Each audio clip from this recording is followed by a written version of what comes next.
Welcome back. Episode 2 here.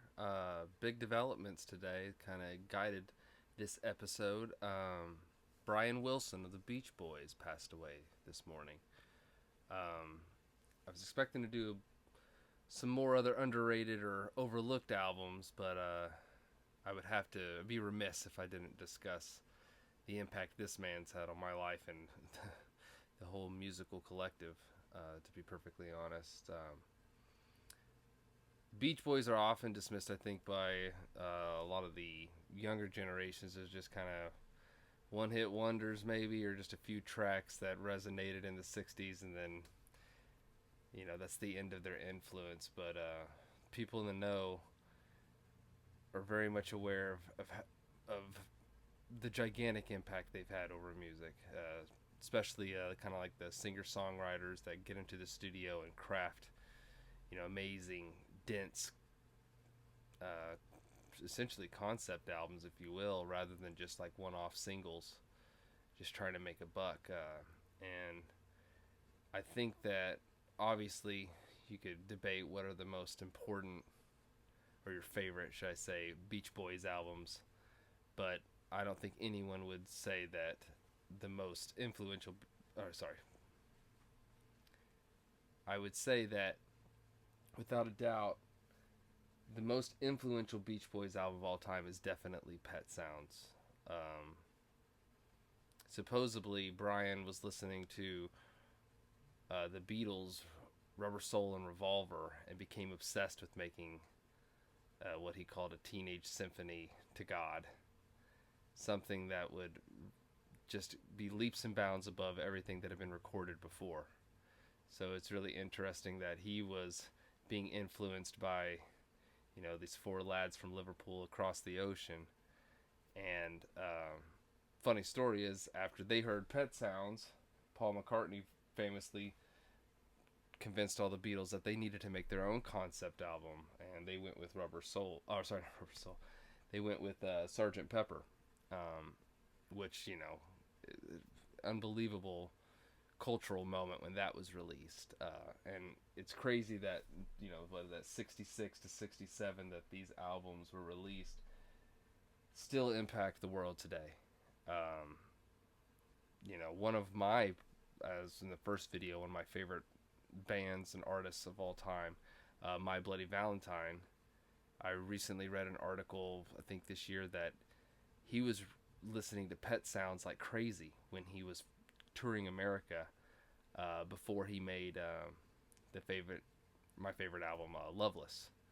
And once I found that out, I mean, I could go back and listen to some of the B sides that were being recorded at the time, and you can really hear the Beach Boys influence, especially like on a song like Moon Song.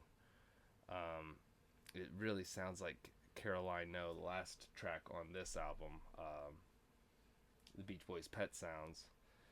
But that's just showing you how varied and far the reach this album was to people. It's one of my all-time favorites. I was first introduced to the Beach Boys by my grandmother.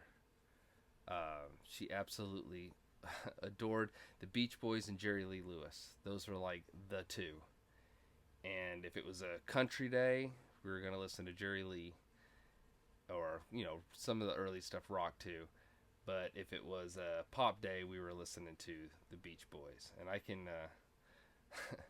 I look back on it fondly because I literally had two disagreements ever with my grandmother. Two. And one of them, I was under the influence of narcotics after my wisdom teeth were taken out. So I really wasn't in my right frame of mind. But the other time that we ever had a disagreement ever was I stayed at her house, and as typical teenagers, I was trying to sleep in, and I had stayed over there to supposedly wake up in the morning, get a little bit of breakfast, and then it was a whole yard day, cutting and grass and moving leaves and all sorts of stuff. But I wanted to be a teenager. I wanted to sleep in a little bit, and I'm telling you, she woke me up that day blaring this album. And I remember, "Wouldn't it be nice?" just echoing through the house, and it was not nice. came in there and I turned it down and I was like, hey, give me 30 more minutes or 15 more minutes. Let me sleep in a little bit.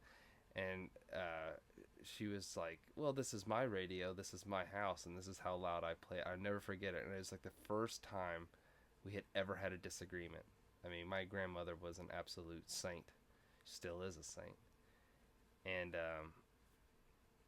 in my mind. And so this album has always been very near and dear to my heart. And I was fortunate a few years ago, and they may still be available, that Analog Productions out of, I believe they're out of Germany, they did a full mono repress from the original tapes. And that's what I got. I went and got this specifically because I wanted to have as good a quality of an album like I got it from 1966. And it sounds absolutely amazing. If you wanted to get a really good one without having to spring all the money for an original, this Analog Productions was super, super nice. But yeah, I tell people a lot of times, like, how important the Beach Boys are to me. I remember seeing that, like, Brian Wilson one time said his favorite song ever was Be My Baby by the Ronettes. And no joke, when I read that, it, like, just stopped me in my tracks, because that has literally always been one of, like, my top 3 favorite songs ever. I love that song. So to hear a pop genius also shared my sentiments that it is essentially a perfect song made me feel good. Like, all right, I'm on the right track. I know the right stuff, or I'm getting into the right stuff, should I say. But I wanted to put this album out today on the day that he passed away. Put this video. I wanted to put this video out today on the day that he passed, to just kind of commemorate what this man has meant to me and to so many others. And hopefully, if you find this, please go find this album and listen to it from beginning to end. My favorite song on it is side 2. I think it's like track 4. Yeah, track 4, I think. And it's I Wasn't Made for These Times. Still one of my all-time favorite songs.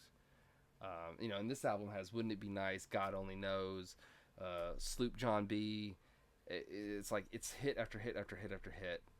But that song in particular, I really felt like Brian opened up about his, anxiety and troubles with the world and melding with everyone, because he just seems so out of step. And if you know any of the history too, after this album, essentially Brian started having a little bit of a breakdown trying to surpass this record. He's working on the Smile sessions, which is also another really, really good album. It came out in fragments until they finally put it all together. I think in like about 2004, 2005 they put it out. I have it on CD. I don't have it on vinyl, and it's quite good. It's really, really good. But if you're being honest, it's not as good as Pet Sounds. I mean, Pet Sounds is Pet Sounds. I think I'd probably put this in the top. For me, it's in the top 4, I think, from the 60s. I think I could only say for sure that I really love that Love album, Forever Changes, that I highlighted in the first video. That to me that's in my top 5 records ever. And I would only put that one above Pet Sounds for sure. For sure. I'd have to really think on all the others. But it's definitely in my top 4 of the 60s, without a doubt.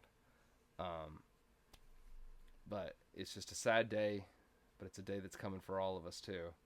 So why not celebrate a great man, great band, great album, and I would strongly recommend you give them a shot and try it out for yourself. I really think that you'll enjoy, and I can't recommend it enough. So Brian Wilson, R.I.P. Thank you for all the great tunes, and thank you for changing my life and my grandmother's life. I'm sure many others.